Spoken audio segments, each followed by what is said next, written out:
Ja прашам. За текстот на предлогот на Адев, пора Пративме да чува.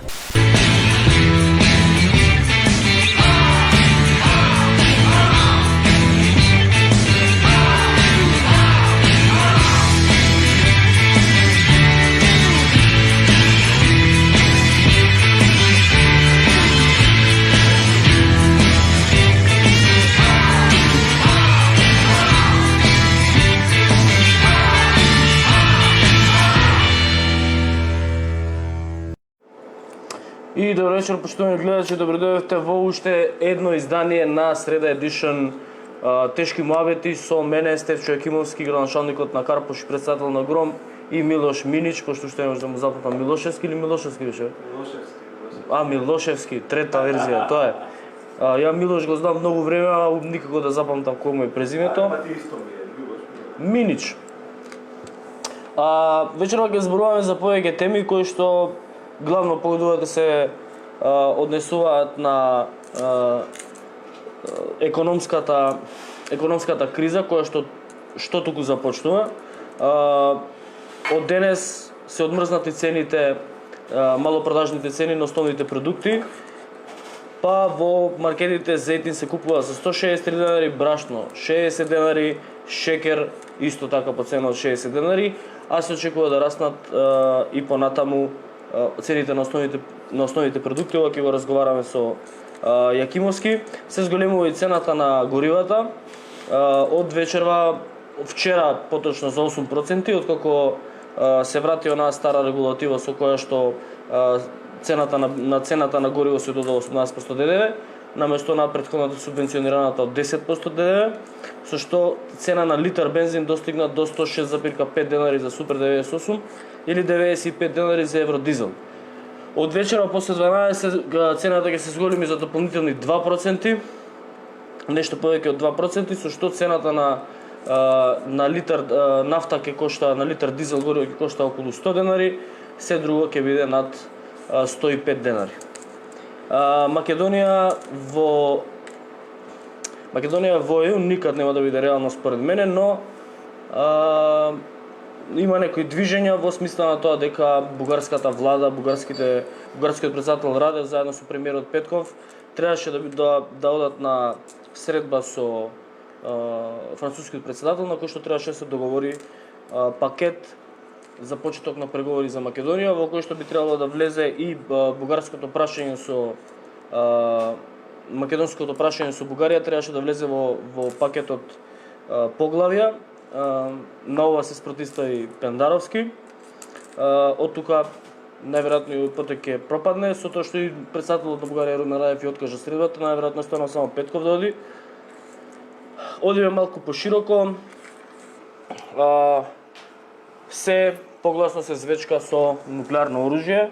Од сега и Украина со системите МЛРС и Химарс ќе имаат нуклеарен капацитет. Може да погодат, овие системи може да погодат цели во Русија од 30 до 300 километри дострел. Малку подетално ќе збориме за ова. Во меѓувреме падна Северодонецк. Зеленски почна да го признава поразот. Објави дека губат околу 100 војници на ден, додека руската страна истовремено објавува дека тие речиси да немаат загуби на дневно ниво. Кинеска инвазија на Тајван. Ова ќе го објасни малку по опширно Милош Минич. А за почеток, тема која што не е од предложените, ќе разговараме со Јакимовски околу бетонизацијата, така наречена бетонизација на Карпош. И освен оној памфлет кој што беше објавен, наводен текст од една група наши колеги, јас би сакал прво за еден по-сериозен проблем да разговарам, а тоа е планираната 28 катница која што треба да се гради во Карпош, а се наоѓа позади бензинската на Мак Петрол во Карпош 3. Тоа е некаде измеѓу Мак Петрол и Жан Митрев на тој плац. Јакимовски ќе се дозволи ли вакво чудовиште да се гради во Карпош? Па тоа е причината за памфлетот што излезе против мене и Мислите дека тоа е за вие не давате да се гради зградата, па некој ви нарачува текстови? Тие мислат дека ќе ме уплашат и затоа што таа е цела групација врзана со лидер на една политичка партија, мислејќи дека така ќе се пресметуваат со мене. Ама не знам кој лидер на која политичка партија би можел да биде врзан со лица како ви што се оние кои што стојат позади овој проект. Јас ќе ви кажам. Меѓутоа тие не знаат дека кога пробуваат со сила кај мене, таа работа не проаѓа.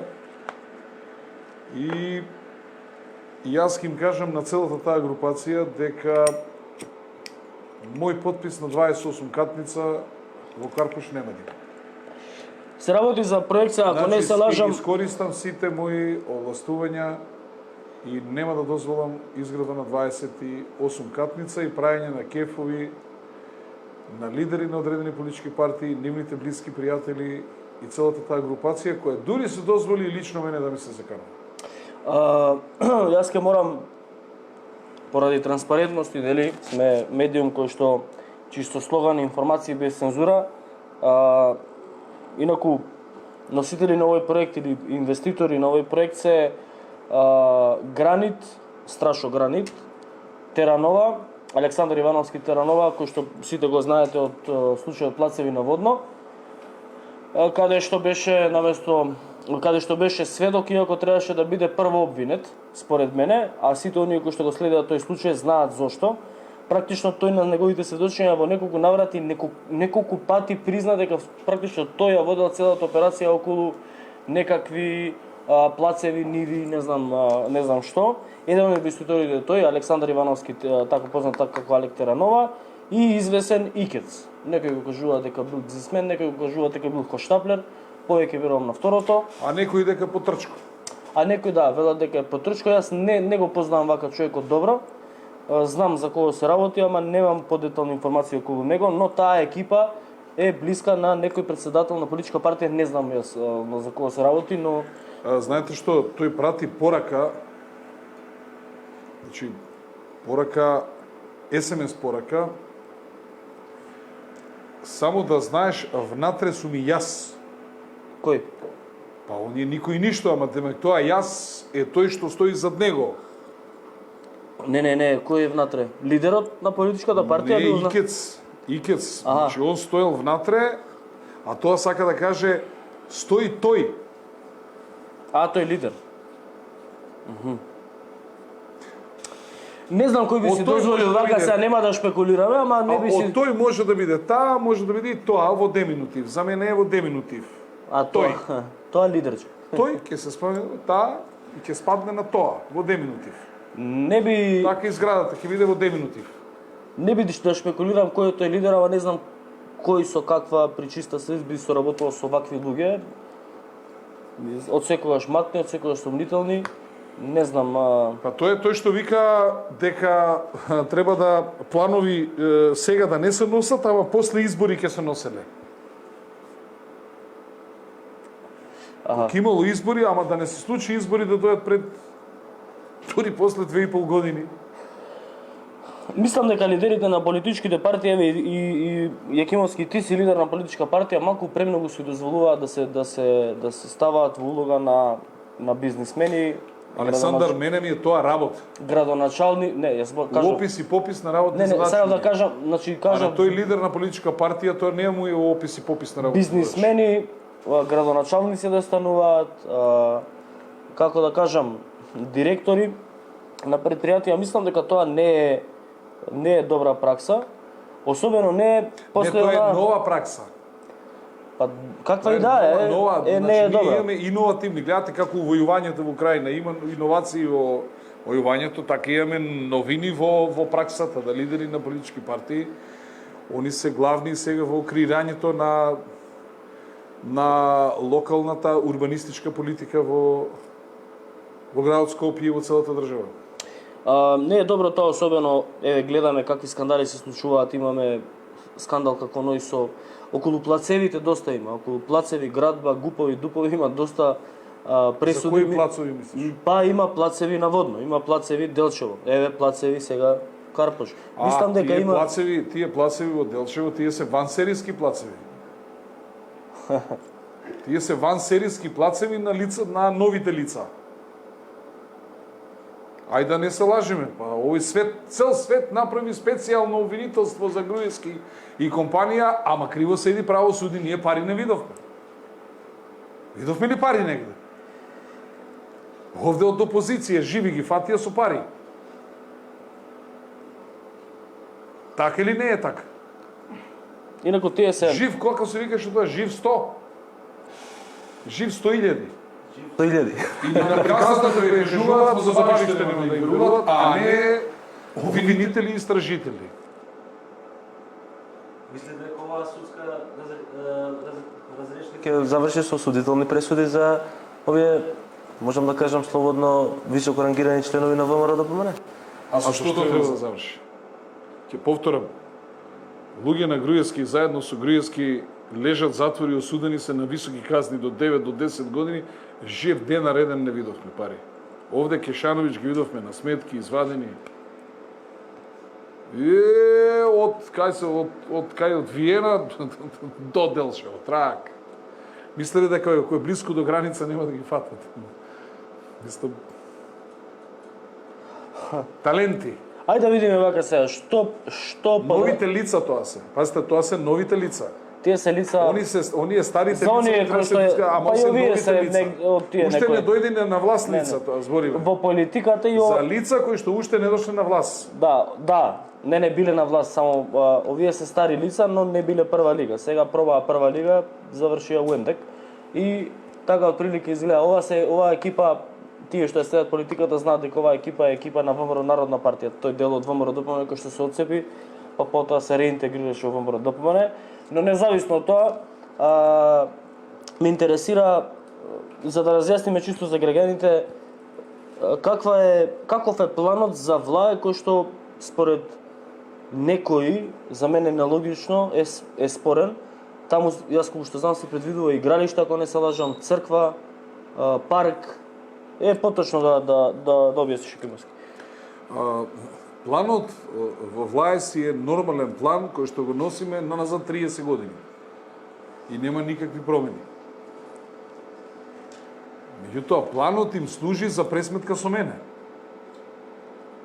Значи, планот не е проблем, проблем е Стефче. Преку планот се пресметуваат со Стефче Екимовски.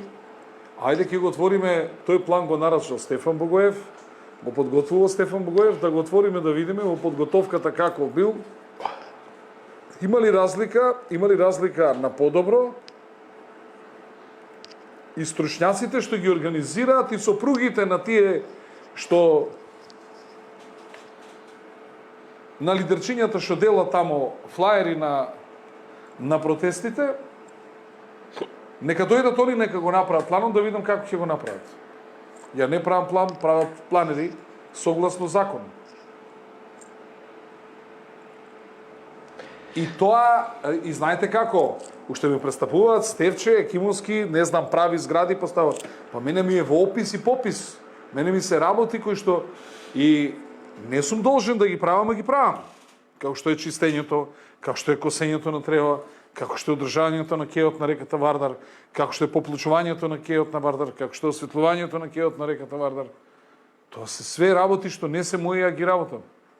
Меѓу другото, урбанистичките планови ми се во опис и попис на работи и задачи. Ама проблемот е како нив им се во опис и попис на работи. Не само кај мене во Карпош. Тука насекаде низ Македонија. Слушнав, рековте, ќе има и со новиот урбанистички план во влаe ќе има и градинка. Сега го решивте Две градинки. две Тоа не градинки. се цртани од општината, тие се цртани од град Скопје. Значи, ако ја имам чин, ние во општината имаме до капетан чин, тоа го цртале подпуковници и пуковници. Значи, над нас некој, тоа е град Скопје. Генералите се во Министерството за транспорт и врски. Дали ме разбирате? Ние сме по чин пониски. Ние сме до батаљон. Значи, над нас се ти. И тоа не можем јас да го сменам поголемиот од мене што го на... Ако вас овде Александар ти даде наредба некоја, ти можеш да ја смениш. Само тој може твоето волја да ја смени, а наредбата ти негова не можеш да ја смениш. Значи, неговата е повисока и за нас е правно обврзувачка. Значи, двете градинки се вцртани со регулацијскиот план од град Скопје. И тука Стевче и Тито од град да стане, не може да го промени. Тоа е тоа. Значи, тоа е градот Скопје. Тие пресметале дека на тој дел од општината Карпош нема социјални установи, едната е мала 900 квадрата, на тој број на жители, дека има потреба од уште една градинка, драстично го зголема бројот на жители Порта Влаје, кој што има 500 и мислам и 40 стана, 140 фамилии. Знаете, прашањето. Например, има општини во Скопје како аеродром, поточно делот од Ново Лисиче, каде што граѓаните имаат слаб притисок на вода. Тоа го нема, например, во Карпош. Нема проблем со атмосферска канализација. Тој дел од општина Карпош во Влаје, новите градби тие што се двокатници, имаме откај мостот Обединените нации, имам направено водовод специјално направен за нив и на тоа го врзав оној дел позади училиштето Димо Хаджидимов, лидерот на ВМРО ДПМН, таа вода пие исто така пие. Таа вода и сите над него, значи посебна водоводна мрежа е направена за тој нов дел и делот после училиштето Димо Хаджидимов према улица Ботон и така натаму, према Порта Влаје. Значи, дуплирање капацитетот. Ама пак ние не се разбираме, не смета планот, смета Стефче Екимовски. Планот е само алатка преку кој се пресметува со Стефче Екимовски. Тие не може да кажат Стефче Екимовски не знае, не може да кажат Стефче Екимовски не работи, не може да кажат Стефче Екимовски не се грижи за интересите на граѓаните на Карпош. Стефче Екимовски не спие, гледате, враќа долгови и така натаму. Тие пак се фаќаат за урбанизмот, но крајот ќе го видиме. Имаме уште 3,5 години. Пак почнуваме со истите лаги, ако почнуваме, значи ниедна општина не го прави тоа што го правиме ние. Сите планови што ги имаше во подготовка Стефан Богоев, ги изнесов пред советниците да ги видат секој поред, е демонстриран, сите забелешки, сите кажувања, сите насоки, сега по втор пат ги изнесуваме сите пред советниците. За да денеска дојде еден од планерот и каже, градоначалник, за Карпош 4, вика ми се обратија мои пријатели што живеат на тој дел во Карпош 4, вика овде улицата ќе била запрена, така ни рекоа двајца советници. Вика, како не им е срам? Ние у работна верзија со најдобра намера, нели, потранспарентно биде да ги запознаеме советниците, а тие види какви невистини, луѓето се чудно невидени. Тие архитекти не се било кој, тие се луѓе дипломирани архитекти, завршени на новој наш универзитет. Можеме ли да кажеме дека имаме Значи, но една работа ќе кажам. Јас граѓаните на Карпош никогаш не сум ги лажал и нема да ги лажам. А има еден што многу лаже, а тој вика вака: ќе одиме прво на избори, а сега нема да носите планови, па после избори кои ќе победиме, тоаш ќе носите планови. Тоа е чесен однос према граѓаните. Сега не, ама после, само да добиеме власт, па после ќе носите планови. Дали можеме да кажеме дека имаме незрели политичари, имајќи го ова во предвид, но имајќи и го укинувањето на мерките од владата за зачувување на стандардот на граѓаните во екот на кризата и гледаме што се случи во рок од еден ден, ние имаме поскапување на маслото за јадење од 30 денари. Утринава имавме неколку објави. Чекам да довршиме темата, зашто некам да скокам оваа тема, особено сензитивна е. На минатото интервју што го имавте на една од националните телевизии, рековте дека не сте баш во најсјајни односи со вашиот коалиционен партнер ВМРО ДПМН. Се дали ова дел од тие проблеми или се работи за нешто друго? Види, ја немам... Може да не коментирате го сега. Не, ја немам проблем со никого.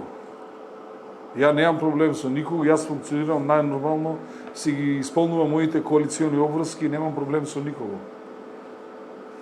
Дали некој има проблем сам со себе, тоа е друга работа. Ја проблем немам со никого.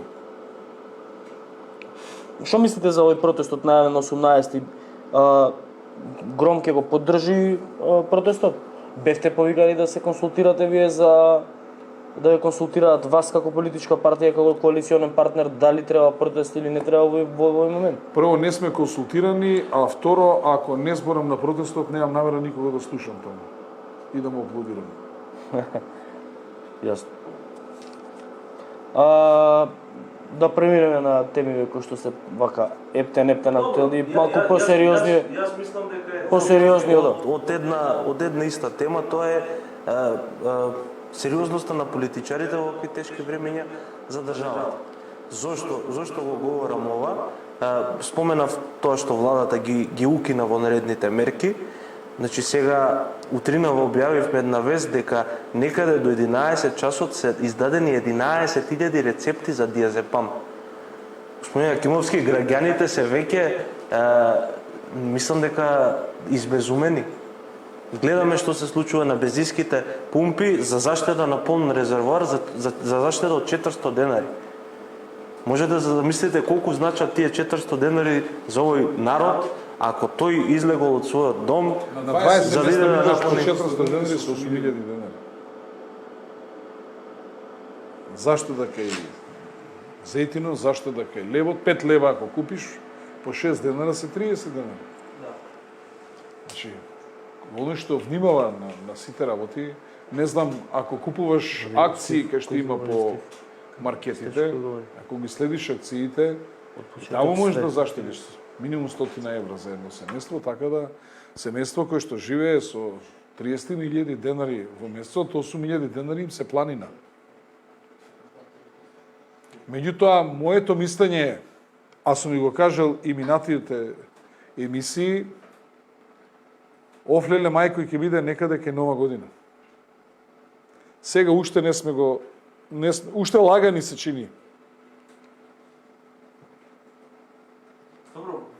Реше ли заради морализирање да се воведе ова ембарго за нафтени продукти за Руската Федерација? На чие мислите морализирање? Па морализирање само од страна на Европската Унија, бидејќи она што можев да го прочитам од светски експерти е дека дел од таа нафта они повторно ќе купуваат од Русија, ама преку препродавачи.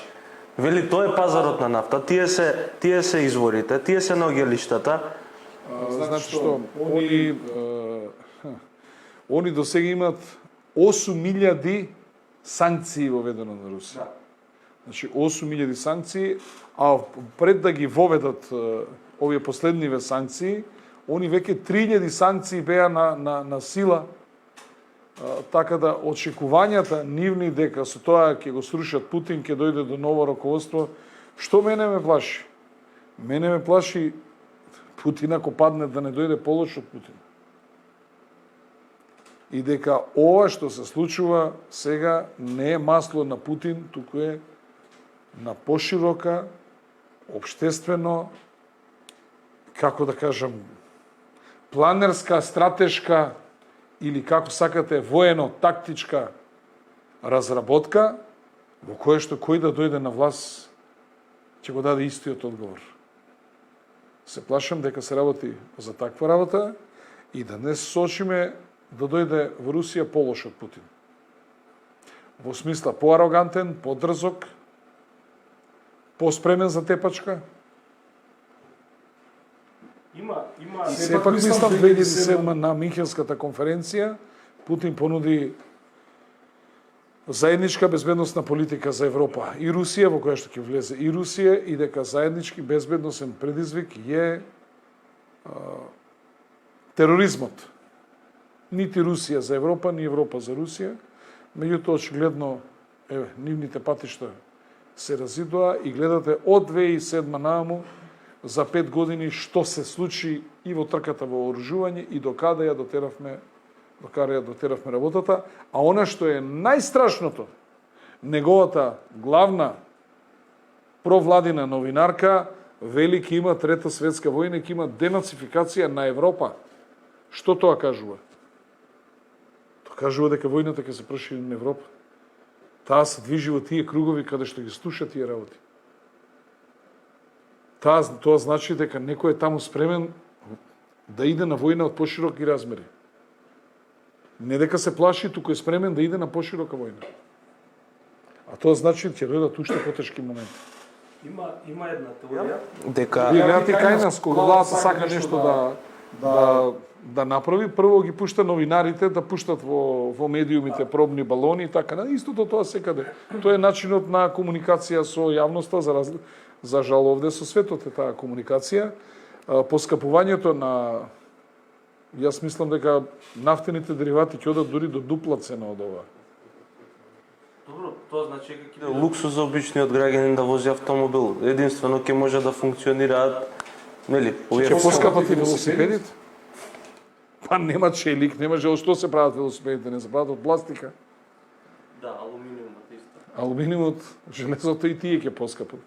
Има една многу интересна теорија, тоа е дека Советскиот сојуз Русија намерно дозволува да се распадне, намерно учествува во неговиот распад, бидејќи во тој момент овие држави од Варшавскиот пакт се тек врзан околу нивните нозе, ја влечат Руската 500.000 федерација. војска тогаш Русија имаше надвор од своите граници. 500.000 војска секој ден да ја храниш, да ја облекуваш, да плакиш официри, да им плакиш станови. Таа техника што се има треба, зашто ние од тенковите што имаме два се со акумулатори? Од хеликоптерите што имаме два се со акумулатори. Така сум слушнал барем. Што тоа кажува? Оружјето што го имал Советски сојуз на територија на поранешните источноевропски држави, во Полска, во Романија, во Бугарија, во Чешка, во Словачка, во Маđарска, тие секојаш морале да бидат спремни за борба. Не може да немаат акумулатори, не може да нема нафта во нив, не може да нема резани делови, не може... Тоа се огромни трошоци, огромни расходи. Второ, тие стално мора да се вежба. Таа војска мора да биде во кондиција. Тоа се огромни трошоци. А оно што е битно, што русите сметаат дека Америка сега не може да издржи, дека она сега ја има таа нивната политика што имале со Варшавскиот пакт до 90-те години, дека Америка не може да издржи толку високи трошоци на долг рок. И оваа логика, и оваа теорија се надоврзува на тоа што го кажавте. Дека во Русија не можеме да очекуваме дека држава која што постои 8-9 века, тоа постои како царство, понатаму и како империја, не можеме да очекуваме дека таа нема да има конзистентна политика и таа ќе дозволи да дојде некој човек како што кај нас дојде, да речеме Зоран Заев, и да смени име, да се откаже од сите национални интереси во име на лична корист. Значи такво сценарио во Русија не можеме да очекуваме. Тие држави имаат служби. КГБ, нити Америка може да направи што тука си, за тоа си постои ЦИА. Ке си го ликвидираат председателот како 2 и 2. Или тој што ќе се обиде таква работа. Не ова Македонија. Таму службите се над државата. Службите се чувари на државата. Точка. Значи, тој што ќе се обиде да продава државни интереси, ќе го чини глава. И чудно е како Горбачов не го чинеше глава. Меѓутоа, Советскиот сојуз не можеше... Тоа све се влезе во бланда распад на Советски сојуз и огромните трошоци при казната за перестројка. Сега да се обиде некој Русија да ја намалува или така натаму ќе биде, како што не може да се обиде да ја намалува, да ги смалува интересите на Соединетите американски држави. Трамп се обиде во таа работа, гледате што го снајде.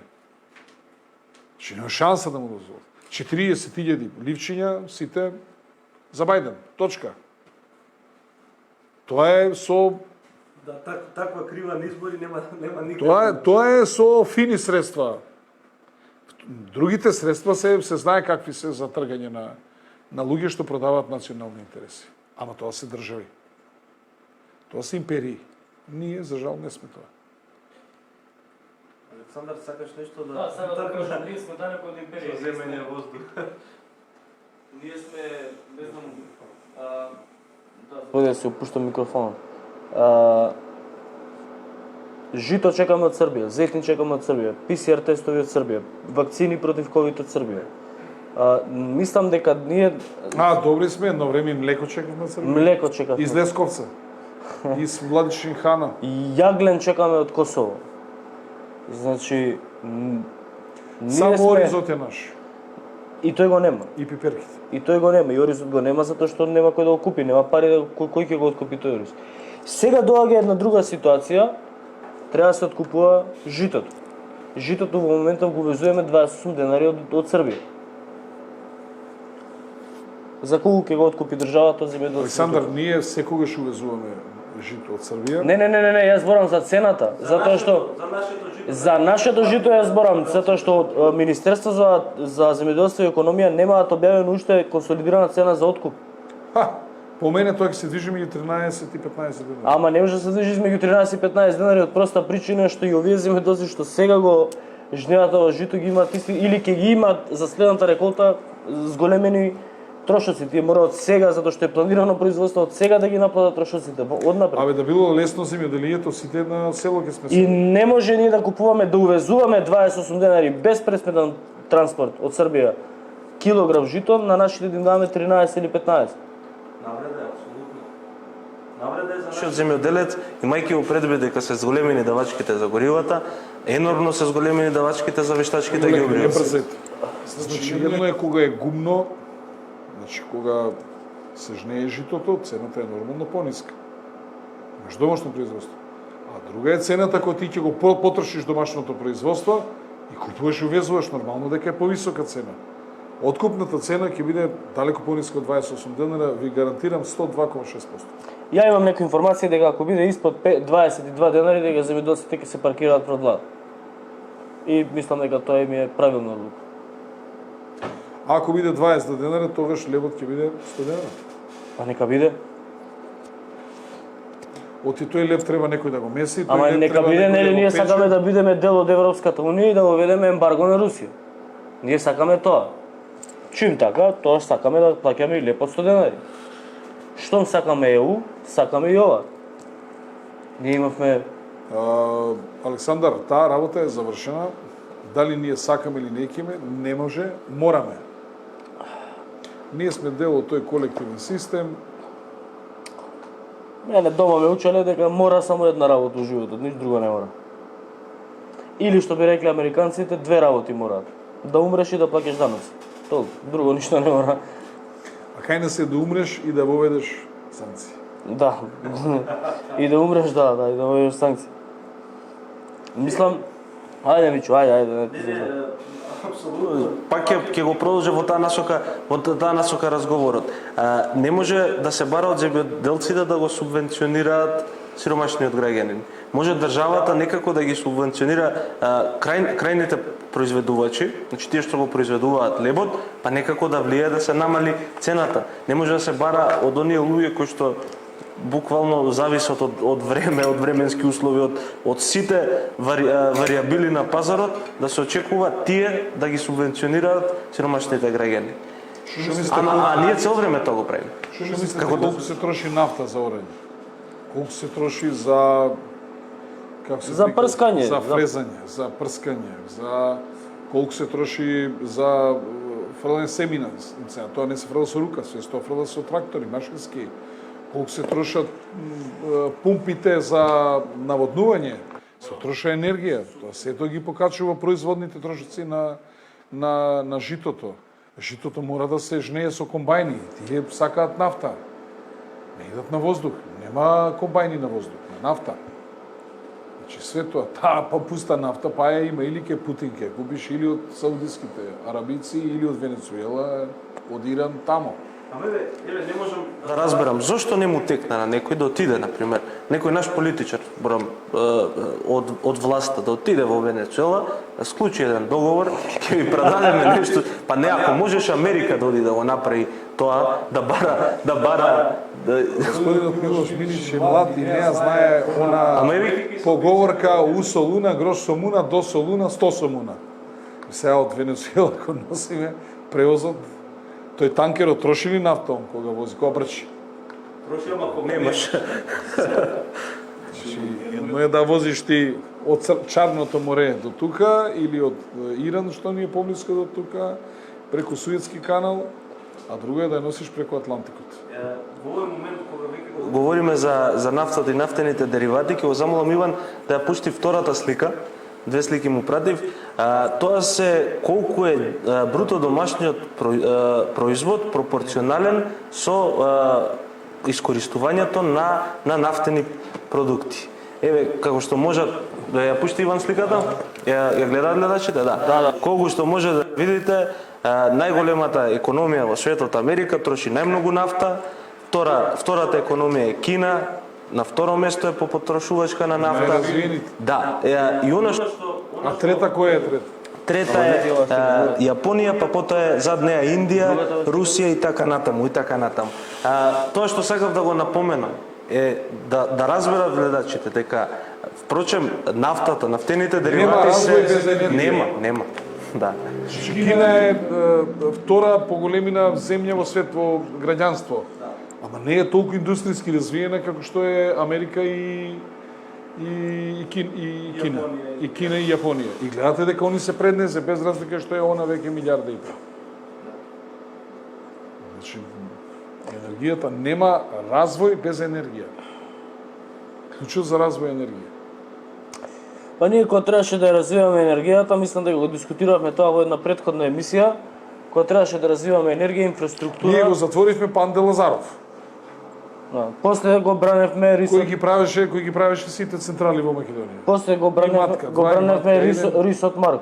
После келјавите орли, мршјаци. После беше Не, ние си наоѓаме Александар само изговори за да не почнеме со градба. Ние преска напишав, не знам како го свати на Facebook пишав, скапа радиодифузната. Значи ние бутнавме влада која што направи економска преобразба на држава, ја бутнавме заради 190 денари радиодифузна такса. Сега таа радиодифузна такса како ова со Содом. Така некако ќе му дојде ситуација. Не знам докаде ќе ја тераме вака, мислам дека Може и уште еден слайд да пушти, првиот да го пушти Иван. врати го првиот. Мислам дека оваа зима ќе се соочиме со неверојатна криза. Ќе се вратиме на оние години од 92-та, 3-та, 4-та. Јакимовски подобро знае тоа како изгледало тогаш. Јас планирам сега едно 3-4 кубика дрва да си купам, пелети уште од сега. Едно 3-4 тона. Дворот да го напунам со огревни материјали. И ние планираме тука да се грееме на дрва. Дрвата сега се по кубик, вчера прашував, 4000 денари е дат, 3800 денари е бука. И човекот кој што зимам дрва секоја година, вика купи си сега затоа што до крај на август, почеток на септември кидат на 5.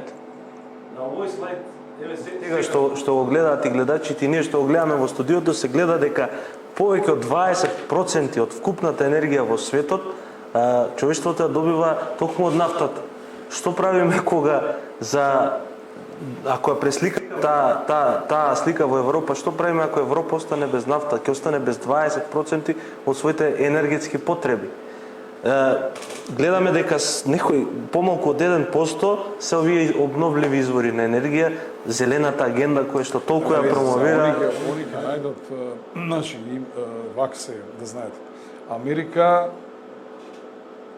е најголем производител на нафта во светот. Значи, она контролира 65% од светското производство на нафта, а има 5% од светските резерви на нафта. Значи, она има резерви на нафта, има само 5%. Други земји имат, Русија има многу, Саудиска Арабија има многу, Иран има многу, Венецуела има многу. Значи, и Европа ќе се снајде, нема да остават они така. Меѓутоа, ако вие ја намалите потрошувачката на руската нафта, ова има ограничени количини. Колку можете вие денеска да... пуштете од Рашче, пуштете се од Рашче, милиарди кубици вода. Може да истече, не може. Се знае издашноста колку му е на Рашче. Така и на нафтените извори. Не можете вие неограничено да пуштите колку сакате. Славината од Вртија, колку сакаш може да се растеме. И таму има ограничување на тоа колку може да дадат. Ако производството е помало, тогаш значи цената ќе расте. Ако Русија не продава на светскиот пазар, тогаш значи дека цената уште повеќе ќе расте. Тоа се пазарни законитости. Русија не може да не продава затоа што ќе купува Кина, ќе купува Индија, ќе купува Пакистан, ќе купува Северна Кореја. Па и Купува Турција, цел свет со исклучок. па и Турција ќе купува. Да, цел свет купува со исклучок на неколку десетина држави, 20 држави Европа со сад, не нешто повеќе. Не купува. Александар, Ама се најголемите Александар, вакво ембарго, оваа трговска војна неминовно, еве слушајте ми ги зборовите. Оваа трговска војна. Значи ние имаме медиумска светска војна, имаме економска светска војна, а војните дејствија се ограничени на Украина. Јас ви гарантирам дека економска, односно трговска војна од вакви размери ќе доведе неминовно до војна разрешница. Еве слушате ми ги зборовите. Дали ќе можеме тоа што ќе се затепаме да правиме емисии, значи вакви размери на економска војна меѓу толку големи земји неминовно ќе доведе до војна разрешница. Живи били па видели. Во ваква ситуација ми се чини пак го имаме на село Гори, баба се чешла, ние нашиве политичари говорат за датум со Европска Сега унија. што бавите со кратки, со скоро носели дугачки и многу време им треба да се ичешла. Сега на брзинка, трак. И кој ќе се исчесла, што ќе биде? Кишгори се Кој ќе излезат на прозор? Што ќе видат? Што ќе биде? изгорено село, што ќе видат и во целата оваа Изгорено село, ама ја мислам дека ќе видат земјоделците, ќе ги видат превозниците, ќе ги видат камионџиите, сите ќе ги видат пред прозор. И тука сакам да отвориме темата околу европската неперспектива на Македонија, еве нови обиди да се започне преговорите, да се утврди датум за почеток за таа прва меѓувладина седница.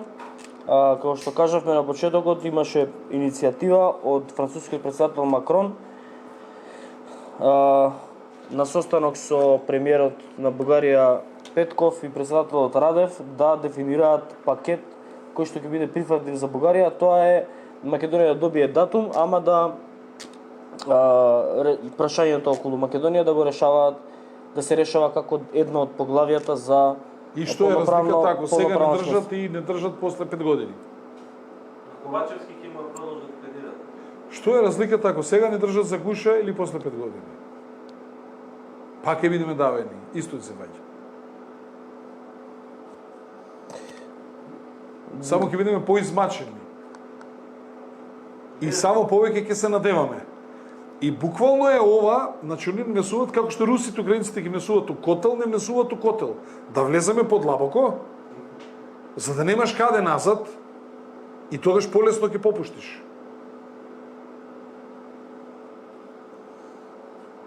Пендаровски не се согласува. Каде повеќе ќе изедеш ќотек ти, ако не те пуштам да влезеш во дворот мој, надвор, или ако те пуштам внатре, после внатре ќе јадеш ќотек и од децата, и од жената, и од куќето, од сите ќе јадеш ќотек. Надвор, помалку ќе изедеш ќотек. И ние помалку ќе изедеме ќотек ако сме во предворието, а ако влегуваме, ние не може да ги ставаме бугарските критериуми за поглавје. Бугарските барања, да. Бугарските барања не може да ги ставаме за поглавје. Тоа е замка невидена. Околу историја. Само подлабоко ќе бидеш влезено, односно јадицата ќе биде подлабоко, до плуќа. До джигер, да. Ете тоа ќе биде. Вака на муцката бар преташ малку, но подлабоко кај ќе преташ? После ќе биде, абе види на 3 чекора сме довлез во Европска унија, ајде пуштај све. А Пендаровски ли не се сложи? Не се согласува, да. Во право е председател. Браво. И јас мислам Јас дека му е право. честитам, браво за Пендаровски. И го поддржувам. И Румен Радев се откажа од средбата со Макрон, но најави референдум. Да, најави референдум за македонското прашање кој што велат во Бугарија. Луѓе, ај гледате вака. Значи, Жито ако ни треба, Србија ни дава. Вакцини ни требале, Србија ни дава. Зетин, Србија. Зейтин ако ни треба, Србија ни дава. Што друго Србија дава? Па лекови, сега црква ни признава, па Србија. Србија без многу таламбаси, седнавме, па со Србија го решивме спорот. И ние не можеме да видиме задрта, запалива српска реторика кон Македонија, лоша. Напротив, имаме благопријатна клима и кај политичкиот естаблишмент и власт и опозиција, и кај граѓаните на Србија. Понекој тук, дури еден Шешелј се извини за она што се случуваше на предпроходчински 91 или 92 година, која беше тамо. Значи, дури тој се извини. А во Бугарија што се случува? Како се раѓа ново бетер националист? Ош поголем българин. Од тие предходните, како тие умираат, овој што се раѓаат све бетер. Вамо и Шешел се превоспитал, вамо никој не се превоспитува, него се све бетер и бетер. И ние треба да бараме компромис со нив. Им се понудили варијанта да бидат мајка црква на Македонија. Да. Признавањето они да го направат на македонската црква. И тоа го одбија. Што може ние да очекуваме со нив?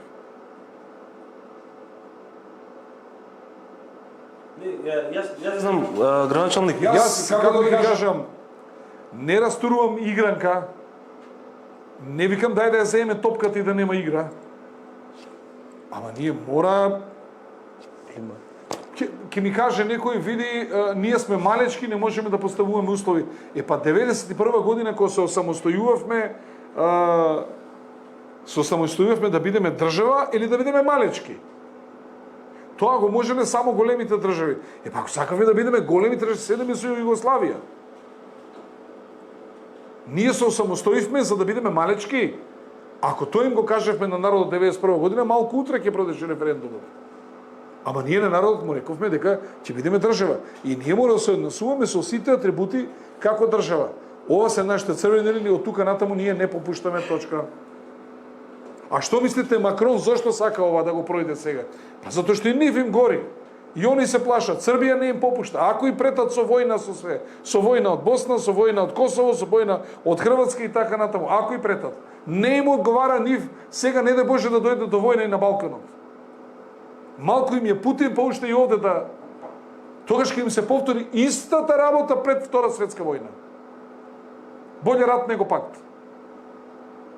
И затоа тие сакаат наврат на нос како може некако да не угураат тамо, па после нека го јадеме стапот. И нив им гори под нозе. И нив им треба компактност за евентуална војна против Русија. Значи, они сакаат да имат овде и политичка, и економска доминација. И воена. И затоа ние ова треба да го искористиме, да не им попуштиме. Какво поглавје бугарско, бре? Доаѓа во предвид. И јас го поздравувам Ковачевски што не направи заедничко чествување на Кирил и Методи. Апсолутно го поздравувам. Началник, од преска тоа сакам да го прокоментираме, не ми е јасно како може Радев и Петков да си дозволат да му кажат не на Макрон. А ние мораме на сите да викаме. Сепак се тие држави, бе? Па можеме и ние да кажеме не, ама тоа ти го... Ние можеме да кажеме не. Тоа ти го кажува Јакимовски цело време. Ние можеме да кажеме не ако се сметаме за држава, а не ако се сметаме само за малечки. Значи, ако сметаме за држава, можеме да кажеме што сакаме. Ама ние очигледно не се сметаме за држава, се сметаме за малечки едноставно и не... Не, такви... Ако има бугарско поглавје на нашиот пат кон Европа, ако не ни се отвори патот кон Европа, Македонија ќе има вето на влезот на Финска и на Шведска во НАТО. Толку. Јасно и гласно. Ако и ако. Ако нема поглавје, ако нема пречки за отварање на преговори и за влез на Македонија во Европска унија, нема Македонија да става вето. Значи, кога се сака, све може на брз колосек. Ја пак ќе повторам. 6,5 милиона украинци влегува во Европа. проблеми им дојде до 1.800.000, ја немам намера да идам во Европа. Татко и мајка ми и они немаат намера. Татко и мајка ми ни пасош немаат. Што ќе барат во Европа?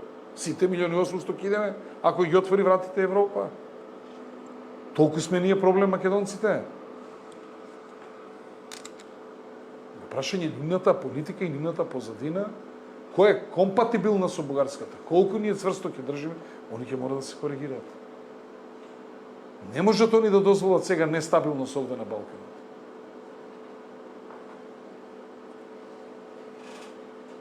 И сега ги збуни ова со МПЦ и СПЦ. Ова за топлување на односите, и тука се шокирани. И тука мислам дека не се во кохезија американската со европската политика по однос на Македонија и решавање на македонското прашање. И мислам дека тука Америка прилично квалитетно и помага на Република Македонија. Однос на разликите помеѓу европската и американската политика за Балканот, може ли некое решение дури по-квалитетно и по-добро да излезе ова што сега се случува со Отворен Балкан? Тоа не сме го коментирале тука во студио, ама мислам дека веќе се наметнува како се... Не треба они да ни го дадат, ние да сме паметни, ние сами треба да си го отвориме Балканот, да одиме, да шетаме, да тргуваме, све да биде... Да, се говори како американска иницијатива. Ова иницијативата си тераме ние наша работа. Па ако не примат, утре сите ние заедно да им треснеме царини, да видиш како ќе биде. Видиш како малку угорница ќе им дојде. Колку продаваме ние, повише они продаваат, отвори, влези во маркетите, све се нивни производи.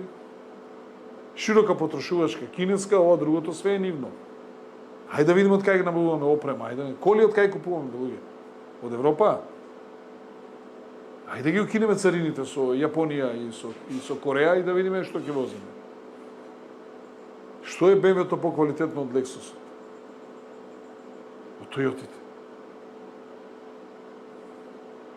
Треба да има најпрви политичари така што ќе размислуваат. Видиме какав ќе биде. До кога ни работеа фабриките? Па додека не ги тргнавме царините. Кога ги тргнавме царините, се уништивме нашата економија. Европската унија е диктатура на крупниот капитал. Мултинационалните компании ги уништуваат сите помали. Ние имаме мала економија, мали фабрики, не можат да се носат во конкуренцијата со овие мултинационални компании кои имаат економија на обемот. И не наоѓаме начин никако да ги заштитиме нашите компании. Изгора на тоа, кога ќе сакаш кај нив да извезеш, ти воведуваат вон тарифни бариери, се викат. Вон тарифни бариери. Не ти удира класична царина, ама ти вика со брада не може да влезеш. И тоа значи колку треба да беше и Александар не може да влезе, значи не може со брада, мора се обличен. Домато треба да биде по-големина представицата. А на тој што нема брада, ќе речат мора со брада. Значи синовијато ни, тоа се вика вон тарифни бариери, нема класична тарина, ама има пречки кои што или ќе ти каже, си го гледа неговото вино и ти вика волку киселост треба да има толку пепел трима, ама тоа препишено од неговото вино. А бидејќи твоето поднебие не може да ги даде истите карактеристики и ти ако имаш 5 царина, ама не можеш да извезеш кај него. И не работат, да не кажам како што. Ако ведеме царини, ќе видиме дали ќе... Кога живеевме по-добро? Додека имавме царини или откако ги извадивме царините? Хајде да видиме. Големите предпријатија наши кога пропадна? Откако ги државме царините? Додека ги штитевме, они можеа да се борат со нив. Кога ги тргнавме царините, они пропаднаа сите до една. Која е голема фабрика? Кажете ми една голема фабрика во Македонија. Кажете ова е голема фабрика. Нашиот новоучени богаташи нека да носат Чик Купаново, сакаат нека да носат папучи Чик Куманово, нашиот нови. Не е само за не е само за богаташите. Ретко кој сака да носи влешки Чик Куманово, така да не е само Чик Куманово, знаеш за кај највише произведуваше? За Русија, Советски сојуз. Да, сите имаат таму такви, уште имаат. Тешка папуча. Сега, не ке ле богаташите, никој не ке во суштина да носи. Па добро, затоа господин Акимовски имало колку илјади вработени у Чик Куманово? Па добро, Чико Мано да се ребрендираш у Баленсиага и да правиа такви, ќе беа мултимилионери. Да. Ама не се ребрендира у Баленсиага, си остана... Значи Кумано постоеше додека на советскиот пазар извизуваше. Кога го снема советскиот пазар, пропадна. Сега следи криза и со уште една криза ќе следи исто со лозарите. Поврадарија Ја откако сум пркнал и откако сум слушнал радио, прво што е, оти немавме телевизија, прво радио, значи од дете се сеќавам на 101 приказна на Борис Мајсторов и Иван, како се викаше другиот, Борис Мајсторов и не знам вториот како се викаше, сум ги чекал тие приказни, 101 приказна и цел живот се сеќавам на ниската откупна цена на грозјето и на пшеницата. Пшеницата, тутунот и грозјето, се откако сум пркнат и откако знам во мојот живот, секогаш е ниска цената на откупот на тутунот, на пшеницата и на грозјето. Тогаш се финансираше од примарна емисија, ништо ново. Во Македонија ништо ново. Има едно, да, но тука сакам една друга тема да чепнам, а тоа е воспоставувањето на картел во винската индустрија од страна на една голема винарија, која што ги откупува сите помали и потоа ја диктира цената. Којата? Тиквеш? Па нека диктираме колку пиеме ние македонците. Ние се пиеме пиво поише. Значи главен извозот надвор. Така е, но тиквеш во тешко него. Добро, но тиквеш во продавница е 150 денари флашица, таа флаша во Франција е 15 евра. А тиквеш не е 150. Па не, добро се, за да илустрирам само. Не може да биде... Марик, тие се појуди 500 денари. Ма добро се и бела вода е 4 пати. Е, бела вода и така. Да, баро. Може накратко за грозјево. Дали сум во право? Вие сте били министер за економија. Подобро сигурно го знаете тоа. Како може 10 години да е иста цената на откуп на грозјето, нели имаме пресметковно инфлација, имаме зголемување на трошоци за нафта, за работна сила и така натаму и така натаму. Значи исти се цените по кои што винариите го откупуваат грозјето, а растат субвенциите. И сега државата кого субвенционира? Ги субвенционира винариите кои што се договориле како картел да откупуваат по една цена или ги финансира лозарите. Милош, а како може откупот на говеда да биде 20 години исто 2 евра? Да купиш јунче 2 евра 20 години. Како може 100 денара да биде да купиш свиња? Па јунец е 20 јунец. години. Му даваш да пасе слама и тоа е тоа. Да. А за грозјето треба многу фактори да се А погодат. колку пати поскапе струјата, нафтата, платите, матите? Ама не троши јунец од струја. Како бе не троши? А овие лозариве трошат. Јунецот дај му сено и тера. Сеното треба да не јаде само сено. Добро Ако да јаде јаде само и јачмен и... Ако јаде само сено, ќе се качи месечно 10 кила. Ама ако јаде пченка и сите тие хибридни работи што треба да ги јаде, он качува 30 кила месечно. И повеќе. Значи таму има трошкови. Не знам, Силажа. јунец никад не се купува. Али за прасиња ги ти кажам. Епа, затоа што јас сум бил министер за економија, мора да знам и за јунците и за прасиња и за кокошките. Како и да е, криза ќе има уште една, лозарите, оризопроизводителите, тутунарите веќе почнаа да се жалат. Па и со сливите ќе се јават.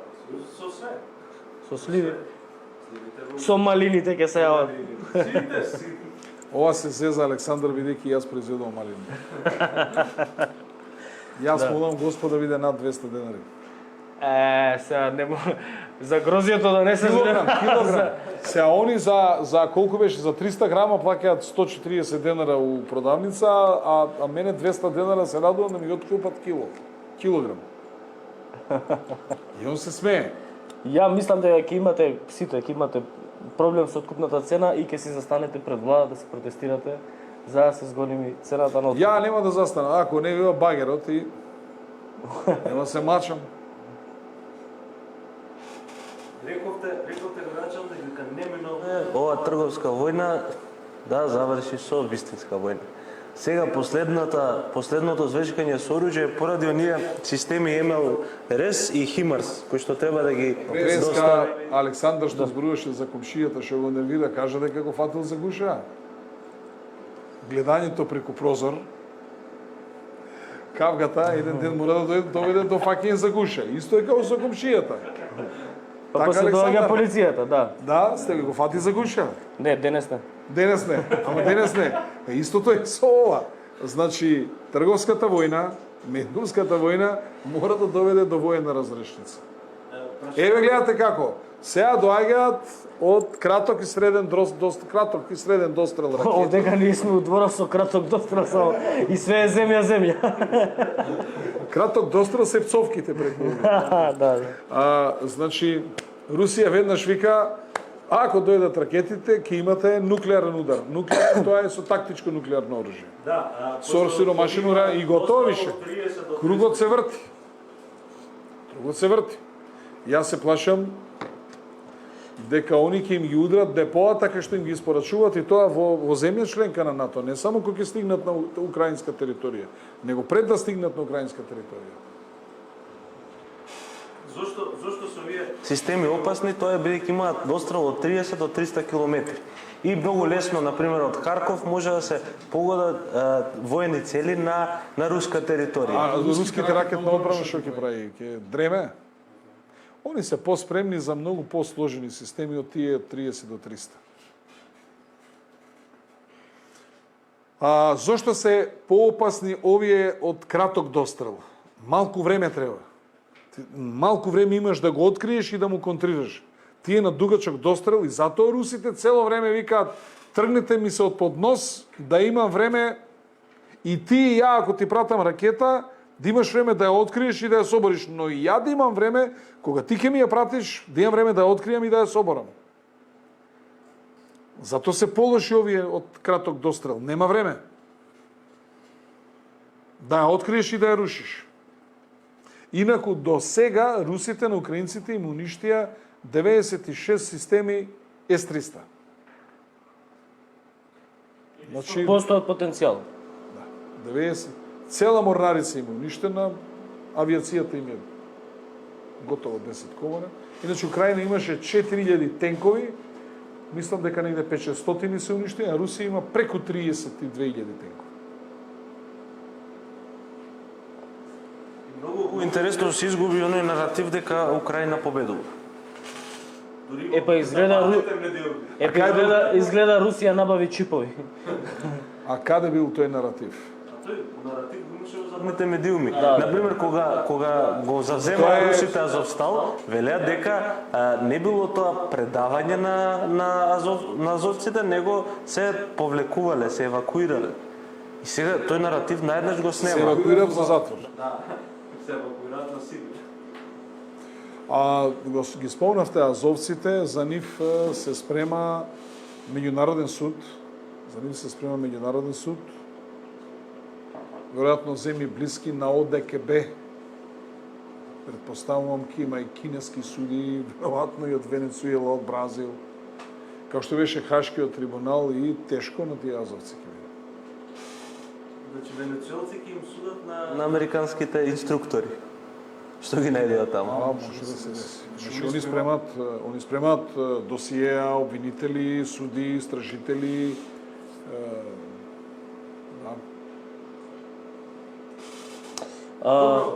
Ајде. Зошто се случи оваа промена во наративот? Александар уште на почетокот на емисијата спомена дека Зеленски призна дека губи од 60 до 100 војници секој ден, а 500 се повредени. И нас силно викаат Зорт закон менја. Владата кој ќе види Зорт се собрал од 50.000 луѓе пред влада, менја закон, Зорт закон менја, што ќе правиш?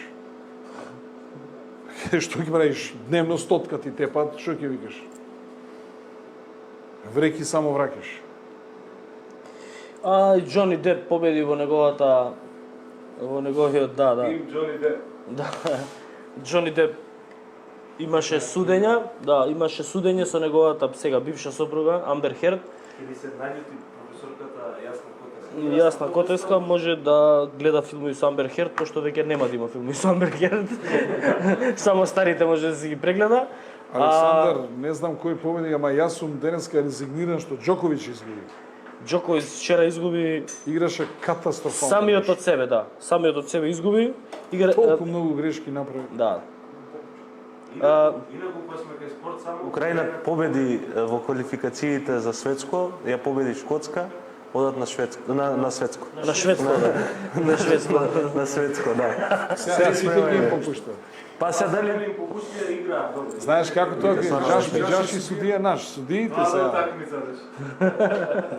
Кај 6 на 6 се судиите наши. Кога сме кај судските процеси, вака спектакуларни судски процеси како овој помеѓу Деп и Амбер Херд, инаку Деп доби 15 милиона? 15 милиона оште да ќе земе.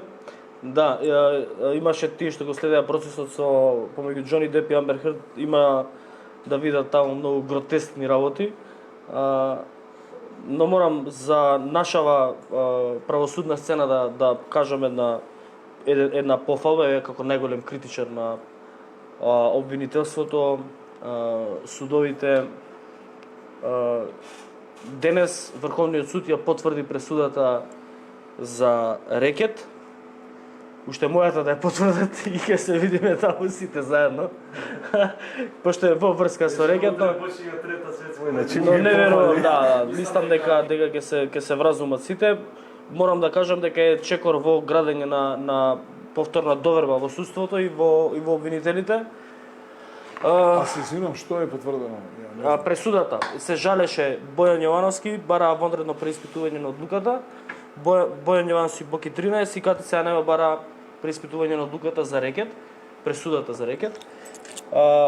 Врховен суд ги одбил нивните барања, со што тој предмет е целосно затворен и е правосилен.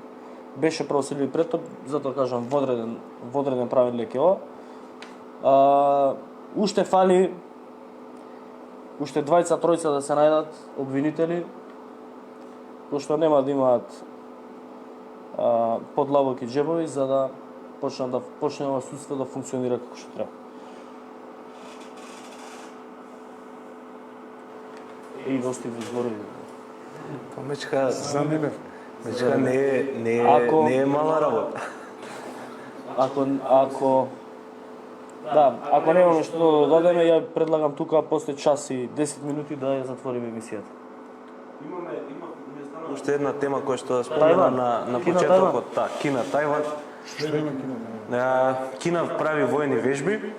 30 кинески авиони имаат влезено во тајвански простор. Тоа беше пред некој ден. Предходно 30. 36 имаше. Влегоа. Само на кратко, мала дигресија. Борис Мајсторов и Никола Автовски. Автовски, ето Да, виж. те гледач. Да, Борис Мајсторов и Никола Автовски. Да, Кина Тајван? Да, и Но де факто Кина најави инвазија на Тајван. Сега точно ќе цитирам тоа што беше во соопштението. Кинеската народно ослободителна армија објави дека спроведува маневри во близина на Тајван со цел да го заштити националниот суверенитет и територијалниот интегритет и како одговор на договорот меѓу Тајван и САД. Вели, ова е неопходна акција, оваа вежба и овие воздушни инкурзии во воздушниот простор на Тајван се неопходна акција како одговор на Вашингтон-Тајпејскиот договор. Сега, ние гледавме војни вежби во близина на Украина, сега гледаме во близина на Тајван. Можно ли е да ни се повтори Што сценариото? ви викам дека ќе биде олена мајко работа. И сега ако овие извршат инвазија на Тајван, ќе се вмеша Америка и Америка нема да може више толку да пружа помош овде на Украина и на Европа. И што правиме сега? Да не биде она што вика новинарката денацификација на Европа. Да не се деси после. И што би рекол Ако Боро, Кина влезе во Тајван, значи имаме трета светска. да не забораваме дека у таа ситуација, како што кажа Боро, у таа ситуација и Северна Кореја влегува и Јужна. Така да нема да биде фино. Да, Израел одма ќе го нападне Хамас и све таму околу незе. Хаос ќе биде. Иран е се поблиску до нуклеарно оружје. Србија со Косово. Босна, Мислам дека Србија со Косово е најголем потенцијал за следно жариште. и Босна е. Да, и Босна. Република Српска и Босанската федерација Да. исто така. Нагазна мина. Да го ставиме тоа за следната емисија, да го продискутираме, да го проанализираме. Почнуваме гледачи, ви благодарам уште еднаш што не следите во голем број. Петок гледате Тешки муабети со Љупчо Палевски Палчо, Милош Минич и ја, недела со Јанко, понеделник наши Скопје со градоначалничката на Скопје Даниела Арсовска.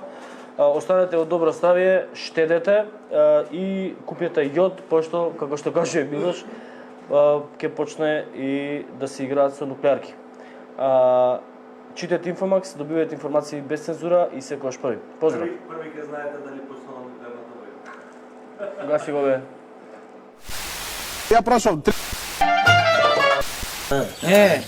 За текст на предлогот на амандман. Адев порат Пративме да чува.